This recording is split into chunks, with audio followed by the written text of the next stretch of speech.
한 주간의 HR 관련 소식을 전달해드리는 주간 인사 노무뉴스입니다.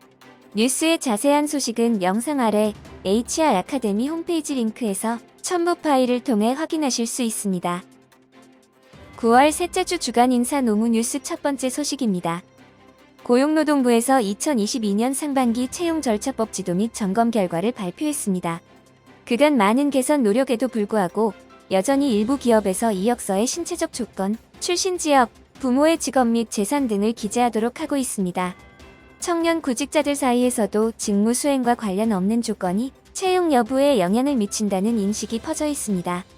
이에 채용절차법 제4조 2.3에서 직무와 무관한 개인정보 요구를 금지하고 있습니다. 고용노동부는 이번 점검에서 적발된 해당 위반 사례에 대해 총 2천여만 원의 과태료를 부과했습니다. 또한 구인자가 부담해야 할 채용심사 비용을 구직자에게 전가하는 사례 등 5건에 대해서는 시정을 명령했습니다. 한편 이번 점검에서는 미이행 시 과태료, 시정명령과 같은 제재를 받는 의무사항뿐만 아니라 채용 일정 및 채용 여부 고지 등 법상 권고 사항이지만 청년 구직자의 체감도가 높은 사항도 함께 점검하여 106건의 개선을 권고했습니다. 이러한 위반 사항에도 불구하고 점검 사업장 대비 법 위반 비율이 낮아지는 등 채용절차법에 대한 현장 준수율이 점차 개선되는 것으로 나타났습니다. 고용노동부 장관은 이번 점검은 채용 과정에서 청년들이 겪어온 불공정과 부당함을 살펴보고 청년들이 변화를 체감할 수 있는 개선 조치를 했다는 데 의미가 있다라고 강조했습니다. 불공정 채용에 대해서는 앞으로도 지속적으로 모니터링과 점검을 강화하는 한편 다양한 지원 방안도 함께 강구하여 공정한 채용 문화가 우리 사회에 뿌리내릴 수 있도록 노력하겠다라며 건전한 채용 질서 확립 의지를 다시 한번 피력했습니다.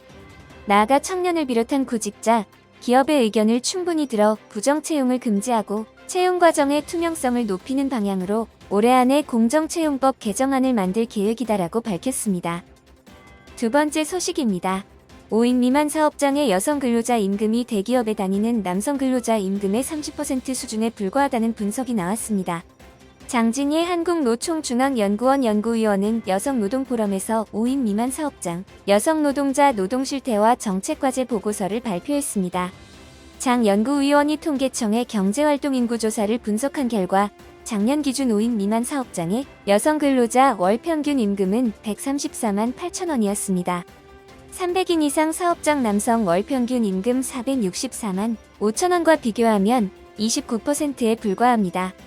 300인 이상 사업장 여성 월 평균 임금과 비교해도 42.2%에 그칩니다. 5인 미만 사업장에서 최저임금도 받지 못하는 여성 근로자는 63만 8천 명으로 집계됐으며 이는 같은 조건의 남성 근로자의 2배에 육박하는 수치입니다. 5인 미만 사업장은 영세성을 고려해 근로기준법을 적용받지 않습니다. 5인 미만 사업장은 전체 사업장의 80.2%를 차지하는데 이곳에서 여성 근로자가 일하는 비율은 36.6%에 달합니다. 문제는 5인 미만 사업장이 만든 근로기준법 사각이 여성 근로자에게 더욱 불리한 노동환경으로 자리했다는 점입니다. 장 연구위원이 5인 미만 사업장 종사자 251명을 대상으로 설문조사한 결과 40-50대가 71.7%, 고졸이야 72.1%, 비정규직 비율은 33.5%로 나타났습니다.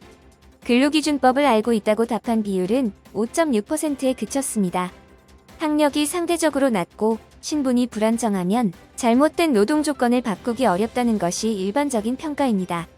이에 대해 장 연구위원은 5인 미만 사업장에 대한 근로기준법, 순차 적용 임금 체불 사업장에 대한 적극적 적발, 5인 미만 사업장 여성 노조 조직화, 근로자 교육 프로그램 도입 등을 정책으로 제안했습니다. 세 번째 소식입니다. 1년 초과 2년 이하의 기간 동안 근로를 제공한 기간제 노동자는 최대 26일의 연차를 사용할 권리를 갖는다는 대법원의 첫 판단이 나왔습니다. 양측은 2018년 한 해 동안 A사 소속 경비원들을 비재단에 보내 시설 경비 및 관리 근무를 맡기는 용역 계약을 체결했고 이후 6개월씩 2차례 연장되어 2019년 말까지 이어졌습니다. 문제는 연차 수당을 놓고 벌어졌습니다. 경비원 4명은 계약 처음부터 끝까지 근무기간 2년을 채웠지만 한 명은 2019년 1년만 일했고 한 명은 2018년 하반기부터 2019년 말까지 1년 3개월을 근무해 고용기간이 제각각이었기 때문입니다. A사는 2018년부터 2019년에 연차 수당을 일단 지급한 뒤 비재단의 보전을 요구했으나 비재단은 경비원들은 파견 노동자가 아니고 용역 계약은 2019년 12월 31일 종료됐으므로 2019년 연차 수당을 지급할 의무가 없다며 경비원 6명 중 일부의 연차 수당만 지급했습니다. 대법원이 다룬 쟁점은 1년 초과 2년 이하의 근로를 제공한 노동자에게 부여되는 최대 연가 일수의 기산 방법이었습니다. 현행 근로기준법 60조 1항에 따르면 사용자는 1년간 80% 이상 출근한 노동자에게 15일의 연차 휴가를 줘야 합니다.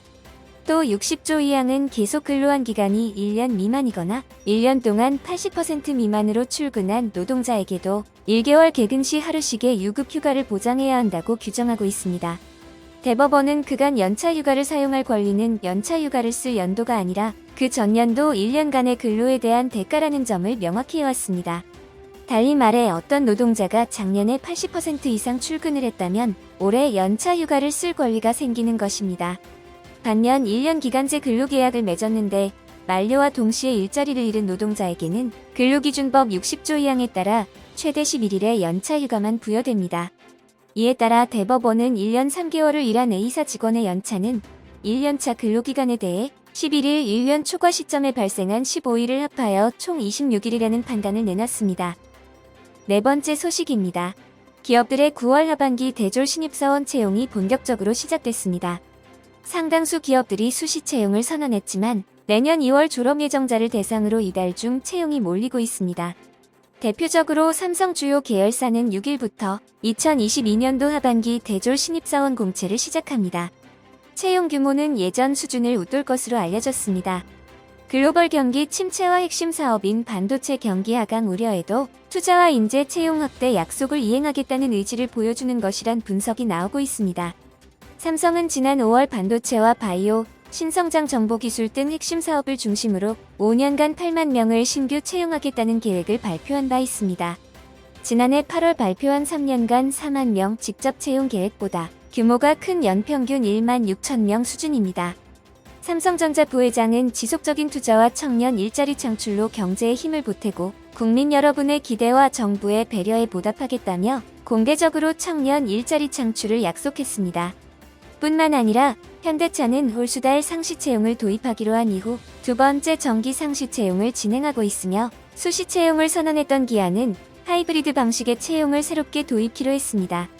또한 DB그룹, 한세실업 등 중견기업과 금융감독원, 산업은행 등 금융공공기관들도 잇따라 채용 공고를 내면서 채용시장에 훈풍이 불 전망입니다. 다섯 번째 소식입니다.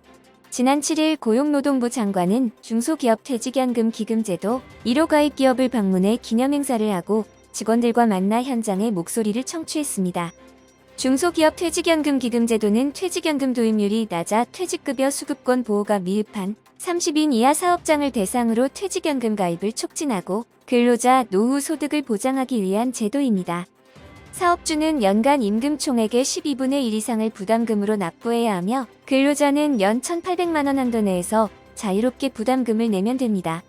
고용부에 따르면 퇴직연금 적립금은 2010년 29조 원, 2015년 110조 원, 2019년 221조 원, 2021년 295조 원으로 빠르게 늘고 있습니다. 반면 퇴직연금 도입률은 30인 미만 중소기업 24%, 300인 이상 대기업 90.8%로 기업 규모에 따라 편차가 큽니다. 고용노동부 장관은 이에 정부는 중소기업 근로자의 노후소득 보장을 강화하기 위해 올해부터 중소퇴직기금을 도입했다며 여러분들의 퇴직급여 적립금을 한데 모아 공공기관인 근로복지공단이 금융기관과 함께 전문적으로 관리하고 나중에는 든든한 노후자금으로 돌려드리겠다고 말했습니다. 고용부는 이번 중소퇴직기금 도입을 발판 삼아 30인 이하 중소기업의 퇴직연금 도입률을 44%까지 올릴 방침입니다. 이를 위해 3년간 월 230만원 미만의 저소득 근로자를 고용한 사업주에 대해서는 사용자 부담금의 10%를 지원하고 최저 수준의 수수료를 책정해 가입을 촉진할 예정입니다. 여섯 번째 소식입니다. 임금 체불액은 갈수록 줄어들고 있지만 임금 체불을 당한 노동자는 여전히 12만 명에 달하면서 상습적 고의적 임금 체불 사업주에 대한 처벌을 강화해야 한다는 목소리가 나오고 있습니다. 지난 10일 고용노동부에 따르면 올해 6월 말 기준 임금 체불 발생액은 6,655억 원입니다. 임금체불 발생액은 2019년 1조 7,217억 원까지 증가했지만 2020년 1조 5,830억 원, 지난해 1조 3,505억 원으로 감소했습니다. 올해 6월 말 기준 임금체불 노동자는 11만 8천명으로 전년 동기보다 6.6% 적게 나타났습니다. 그러나 이는 여전히 높은 수치입니다. 더 큰 문제는 이러한 임금체불이 노동시장 취약계층에게 집중 발생하고 있다는 점입니다. 6월 말 기준 임금체불액을 업종별로 보면 제조업 2,208억 원, 건설업 1,444억 원 순으로 많이 발생했습니다. 이들 업종은 하청 노동자와 비정규직 노동자가 많은 곳입니다. 규모별로는 30인 미만 사업장에서의 임금체불액이 전체의 76.2%를 차지했습니다. 특히 노동시장 이중구조 대표 업종인 조선업에서 임금체불이 더욱 심각한 것으로 나타났습니다.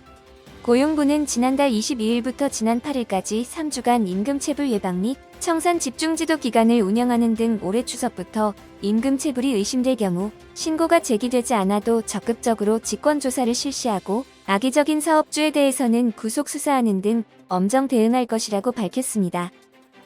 7번째 소식입니다. 지난해 근로감독 신청 건수 대비 실시 건수 비율은 31.9%에 불과한 것으로 드러났습니다. 이 비율은 2017년 74%에서 2019년 51.6%로 감소하더니 2020년 33.1%, 올해 상반기에는 29.2%로 낮아졌습니다. 근본적인 원인은 근로감독관의 부족입니다. 2017년 900사건에 불과했던 근로감독 청원 건수는 2019년 2073건, 2021년 2740건으로 크게 증가했습니다. 근로감독관 수도 함께 증가하긴 했으나 감독관 1인당 관리해야 하는 행정 대상 사업장 수는 2019년 이래 1000여 개에서 줄어들지 않고 있습니다. 직장갑질 119에 따르면 근무일 수 대비 1인당 사건 수를 계산하면 근로감독관은 하나의 사건을 처리하는데 평균 1.57일만을 사용해야 한다며 행정 업무 시간을 고려한다면 한 사건당 하루도 채 쓰지 못한다는 뜻이라고 설명했습니다. 근로감독관의 전문성이나 감수성 부족 문제도 지적되었습니다. 직장갑질 119에 접수된 사례에 따르면 일부 감독관은 노동법에 기초하지 않고 자의적인 판단으로 사건을 기각하거나 조사를 미룬 것으로 나타났습니다. 특히 진정인과 회사 사이 합의를 종용하는 경우가 많았습니다. 직장갑질 119 관계자는 특히 직장 내 성희롱이나 괴롭힘 사건의 경우 근로감독관의 감수성 부족 문제가 치명적이라며 하나의 사건에 대해 근로감독관 한 명이 전권을 행사하다 보니 불합리한 점이 발생해도 진정인은 이의를 제기하기 어렵다고 지적했습니다. 당장 개선할 수 있는 부분은 근로감독관의 역량을 강화하고 감독관이 규정을 위반할 경우 신고할 수 있도록 시스템을 만드는 것입니다. 직장갑질 119의 권호연 변호사는 직장인이 부당한 일을 당했을 때 가장 먼저 찾는 게 근로감독관인데 적잖은 국민들은 신고해도 소용없다고 생각하고 있다며 고용노동부가 신고하면 해결된다는 믿음을 주기 위해 적극적으로 나서야 한다고 강조했습니다. 이번 주 주간 인사 노무 뉴스는 여기까지입니다. 다음 주도 유익한 소식으로 찾아뵙겠습니다. 감사합니다.